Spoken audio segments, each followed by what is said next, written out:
നിങ്ങളുടെ ഫേവറേറ്റ് സീരിയലുകൾ ടിവിയിൽ വരുന്നതിന് മുൻപേ സൺ നെക്സ്റ്റ് ആപ്പിൽ കാണാം. ഇനി എല്ലാവർക്കും മുൻപേ കാണൂ. ഇപ്പോൾ തന്നെ സൺ നെക്സ്റ്റ് ആപ്പ് ഡൗൺലോഡ് ചെയ്ത് സബ്സ്ക്രൈബ് ചെയ്യൂ.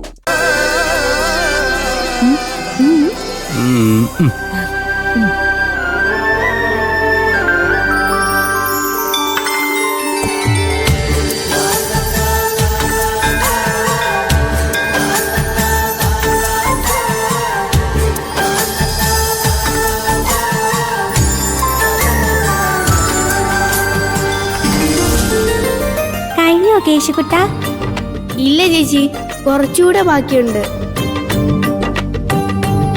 ചേച്ചി വാ. ചേച്ചി കണ്ണുറന്നേ. അയ്യേ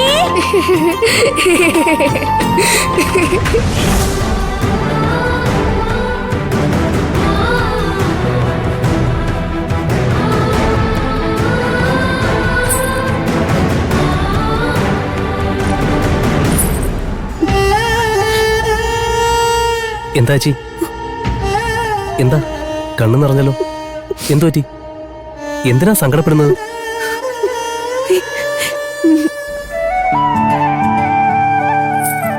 ദേവുട്ടി, ചിലപ്പോ നമ്മൾ നമ്മുടെ കഴുത്തി കിടക്കുന്ന മാലയ്ക്ക് വേണ്ടി വീട് മുഴുവൻ തിരയും. കണ്ണട മുഖത്ത് വെച്ചിട്ട് മറ്റെല്ലായിടത്തും അത് തിരയും. ഞാൻ എന്താ ഇങ്ങനെ സംസാരിക്കുന്നേന്നോ? പ്രത്യേകിച്ച് കാര്യമൊന്നുമില്ല. പലരും ജീവിതത്തിൽ പലതും അന്വേഷിക്കുന്നുണ്ടാവും. നമ്മൾ അന്വേഷിക്കുന്ന വസ്തു നമ്മുടെ കൺമുന്നിലോ കൈവെള്ളയിലോ തന്നെ കാണും. പക്ഷേ നമ്മളത് തിരിച്ചറിയില്ല. അത് വിധിയാണ്. നാം ആഗ്രഹിക്കുന്നതാവില്ല നമ്മുടെ ജീവിതത്തിൽ സംഭവിക്കുന്നത്, നമുക്ക് വിധിക്കപ്പെടുന്നത്. മനുഷ്യൻ മാത്രമല്ല, ഓരോ ജീവിക്കും വിധിയുടെ വഴിയിലൂടെ മാത്രമേ സഞ്ചരിക്കാനാവൂ. വിധിയെ മറികടക്കാൻ ആരും തന്നെ പ്രാപ്തരല്ല. നിന്റെ വിധി ഇതാണ്. അച്ഛൻ കാണിക്കുന്ന വഴിയല്ല, അമ്മ പറയുന്ന വഴിയാണ് ശരി. ഇനി സൗകര്യം കിട്ടുമ്പോഴൊക്കെ വരണം. ദേവീ സന്നിധിയിലെത്തിയാൽ നമ്മളെ വലയം ചെയ്യുന്ന ദുഷ്ടമൂർത്തികൾ അകന്നു പോവും. ഉള്ളിലെ ദുർവിചാരങ്ങളും ദുഷ്ടപ്രവർത്തികളും ഇല്ലാതാവും. കേട്ടിട്ടില്ലേ, ചന്ദനം ചാരിയാൽ ചന്ദനം മണക്കും.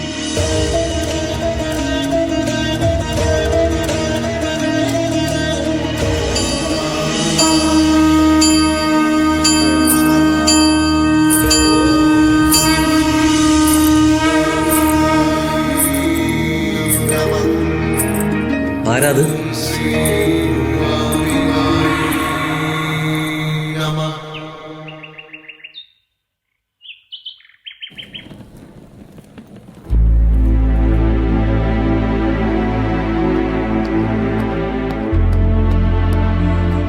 മോളെ വർഷേ, ഫ്ലാസ്ക് എടുത്തിട്ടില്ലേ? അതെ മോളെ, നമ്മൾ ആ കുട്ടിയെ കാണാൻ പോകുമ്പോ എന്തെങ്കിലും ഒരു ഗിഫ്റ്റ് കൊടുക്കണ്ടേ? കൊടുക്കാം. അല്ല, സന്ദീപിന്റെ ജാതകക്കുറിപ്പ് എടുത്തോ? അമ്മേ, നമ്മൾ ആദ്യമായി പെണ്ണിനെ കാണാൻ പോകുന്നതല്ലേ ഉള്ളൂ. അവിടെ പോയി പെണ്ണിനെ കണ്ടിട്ട് അവരുടെ കയ്യിൽ നിന്ന് പെണ്ണിന്റെ ജാതകക്കുറിപ്പ് വാങ്ങാം. കണിയാരി അങ്ങോട്ട് വരുത്തണ്ടേ? എന്റെ അമ്മ ഇങ്ങനെ വെപ്രാളപ്പെടാതെ. എല്ലാത്തിനും സാവകാശമുണ്ട്. ഇങ്ങനൊരു യാത്ര എപ്പോഴും സാധിക്കുന്നതല്ലമ്മേ. പിന്നെ പെണ്ണിനെ കാണാൻ വേണ്ടി മാത്രമല്ലല്ലോ നമ്മൾ പോകുന്നത്. അമ്പലത്തിൽ 3 നേരം തൊഴുത് പറ്റിയ കുടജാദ്രിയിൽ ചെന്ന് മൂലസ്ഥാനത്തും തൊഴുത് സാവധാനമേ നമ്മൾ തിരിച്ചു വരുള്ളൂ. ഇതിനിടയ്ക്ക് കണിയനെ വരുത്തേണ്ട കാര്യം ഉണ്ടെങ്കിൽ നമുക്ക് വരുത്താം. എനിക്ക് എല്ലാം കൂടി ഒരു ആവേശം. നമ്മള് ഒരുപാട് മോഹിച്ചൊരു കാര്യം നടക്കാൻ പോകുന്നതിന്റെ ഒരു ഉത്സാഹം. അതെനിക്ക് മനസ്സിലായി. സന്ദീപിനേക്കാൾ വലിയ ആവേശം അമ്മയ്ക്കാണല്ലോ.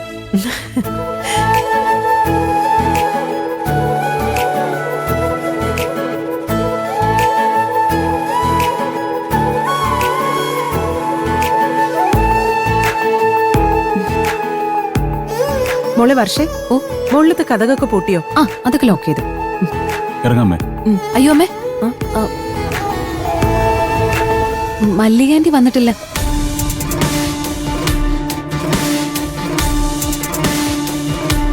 മല്ലികാന്റി വരുന്നുണ്ടോ? അതെ മോനെ, തമ്പിയേട്ടന്റെ ഒരേ ഒരു പെങ്ങളല്ലേ, ഒരപ്പച്ചിയുടെ സ്ഥാനത്ത് നിർത്താൻ അവളല്ലേ ഉള്ളൂ. ഞാനാ പറഞ്ഞത് വന്നോളാൻ.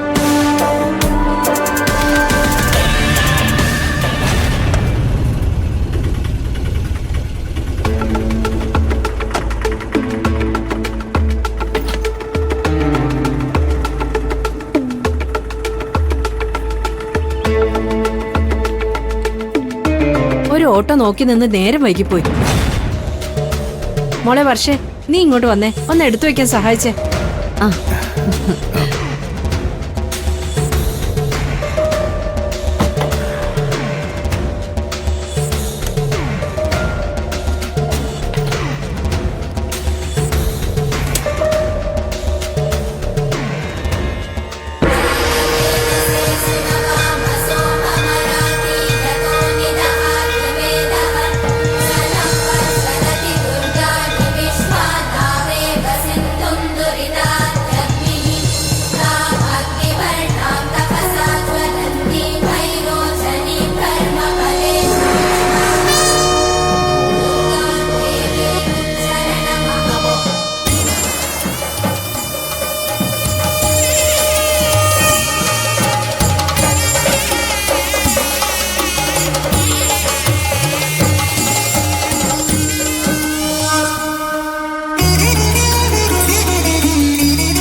ദേവഗംഗ മുതൽ സൗപർണിക വരെയുള്ള പുണ്യതീർത്ഥങ്ങൾ മനുഷ്യന്റെ ബാഹ്യ ശരീരത്തെ ശുദ്ധി ചെയ്യുന്നു.